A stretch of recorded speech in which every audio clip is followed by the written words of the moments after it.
أيام ينقلبون إنا لله وإنا إليه راجعون إلهي بيت الزهراء وأبيها وبعلها وبنيها وردقاء تحت المعصومين حسن وزمانہ کا واسطہ ہمارے اس مختصر سے دعا قبول فرما، مجلس تمنا کو پورا فرما، جو پریشان حال پریشانی کو دور فرما، مقروض قرضوں کو ادا فرما، بیمار شفا کاملہ صحت عاجلہ عنایت فرما، خصوصاً بچی بیمار شفا کلی عطا فرما، ہمارے زمانے کے امام کو ہم سے راضی و خوشنود فرما، اہل بیت کا ذکر کرنے والے، اہل بیت کے ذکر کا اہتمام کرنے والے، عزاداری حسین کرنے والے دنیا میں جہاں جہاں بھی ہیں ان سب کی جان و مال تدابروں کی حفاظت فرما، ان کے توفیقات میں اضافہ فرما، دشمنان دین، دشمنان اسلام، دشمنان اہل بیت اگر لائق ہدایت نہیں ہیں تو ان سب کو نشان نابود فرما، ہمارے زمانے کے امام کو ہم سے راضی فرما،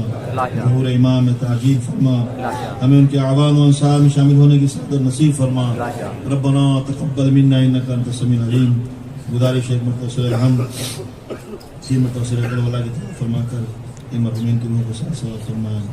ام فروا بنت توقیر حسین، سید محمد محسن ابن سید محمد احسان، صفدری بیگم بنت محمد وکیل، ام حبیبہ بنت اظہار حسین، توقیر حسین ابن شبیر حسین، سید محمد وکیل، اعظمی ابن سید علی نقوی اور جملہ مرحومین کی روح کو ساتھ ساتھ بسم اللہ۔